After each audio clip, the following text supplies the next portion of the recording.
নমস্কার, আমি রিয়া। আমার চ্যানেলে নতুন একটি পর্বে আপনাদের সবাইকে অনেক অনেক ওয়েলকাম জানাই। আশা করি আপনারা সবাই খুব ভালো আছেন। রোজকার দিনের মতো আজও নতুন একটি রেসিপি নিয়ে আপনাদের সামনে হাজির হয়েছি। আজকে আপনাদের সঙ্গে শেয়ার করতে চলেছি সম্পূর্ণ নিরামিষভাবে তৈরি দারুণ সুস্বাদু কাটোয়ার ডাঁটার চচ্চড়ি রেসিপি। আর এই চচ্চড়ি রেসিপি বানানোর জন্য প্রথমেই আমি উপকরণগুলো গুছিয়ে নিয়েছি কুমড়ো একটু বড় করে কেটে, নিয়েছি 3টে থেকে 4টে আলু একটু কুমড়োর সাথে সামঞ্জস্য রেখে কেটেছি, আর নিয়েছি হচ্ছে ডাঁটা। এরপর চলে যাচ্ছি মূল রেসিপিতে। তার জন্য গ্যাসে কড়াই বসিয়ে ওই 1 চামচ মতো রিফাইন্ড অয়েল খুব ভালোভাবে গরম করে নিচ্ছি এবং তেলটাকে খুব ভালোভাবে কড়ার চারি সাইডে একটু ছড়িয়ে দিচ্ছি। তেলটা কিন্তু এখন খুব ভালোভাবে গরম হয়ে গেছে, তাই কুমড়োগুলোকে প্রথমে তেলের মধ্যে ছেড়ে দিলাম। কুমড়োগুলোকে মিনিট খানেক মতো তেলের মধ্যে কষিয়ে নিয়ে এর মধ্যে অ্যাড করে দিলাম হচ্ছে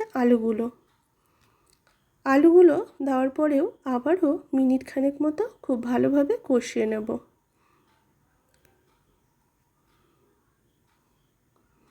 মিনিট খানেক কষিয়ে নেওয়ার পর এর মধ্যে অ্যাড করে দিচ্ছি হচ্ছে স্বাদ অনুযায়ী লবণ এবং হাফ চামচ মতো হলুদ গুঁড়ো। লবণ আর হলুদ গুঁড়ো দেওয়ার পর খুব ভালোভাবে মিক্স করে নিচ্ছি আলু এবং কুমড়োর সাথে। ওই মিনিট খানেক মতো আবারও কিন্তু কষিয়ে নিচ্ছি। মিনিট খানেক কষিয়ে নেওয়ার পর এর মধ্যে অ্যাড করে দেবো হচ্ছে ডাঁটাগুলো কিন্তু ভীষণ বড়ও নয় আবার খুব ছোট নয়, মিডিয়াম মাপে করে আমি কিন্তু কেটে নিয়েছি।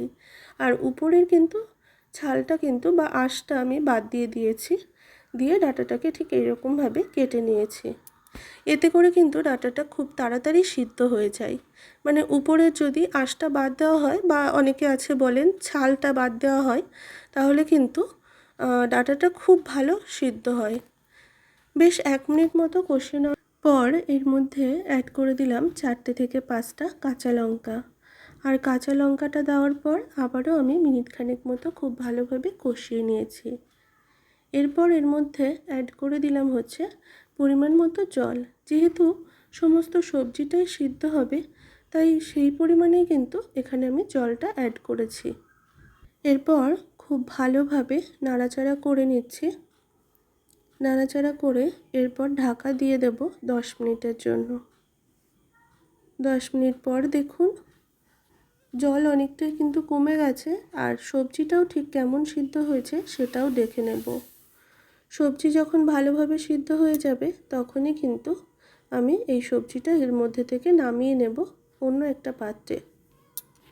খুব ভালোভাবে এখন সবজিগুলো সিদ্ধ হয়ে গেছে। কুমড়োও সিদ্ধ হয়েছে, ডাঁটাও সিদ্ধ হয়েছে এবং আলুও খুব ভালোভাবে সিদ্ধ হয়েছে।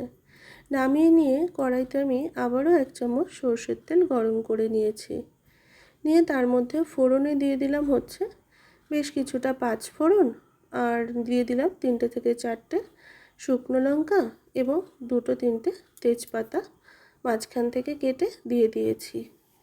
দিয়ে ফোড়নটা দিয়ে সবজিটা কিন্তু সেই ফোড়নের মধ্যেই সবজিটাকে ঢেলে দিয়েছি।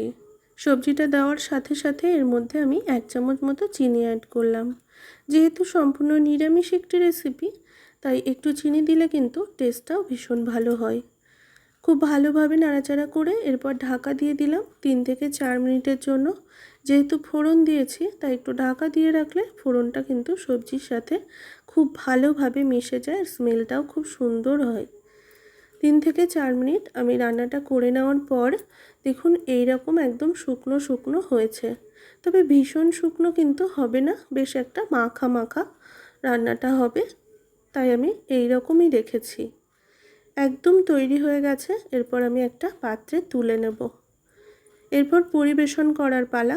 ভাত বা যে কোনো নিরামিষ দিনে খিচুড়ির সাথেও এইরকম একটা রেসিপি পরিবেশন করা যেতেই পারে। খুব সিম্পল, বাট খেতে কিন্তু অসাধারণ টেস্ট হয়। আজকের এই রেসিপি আপনাদের কেমন লাগলো অবশ্যই জানাবেন। ভালো লাগলে লাইক, কমেন্ট, শেয়ার এবং আমার চ্যানেলে নতুন বন্ধু হয়ে থাকলে চ্যানেলটিকে সাবস্ক্রাইব করার অনুরোধ রইল। ধন্যবাদ।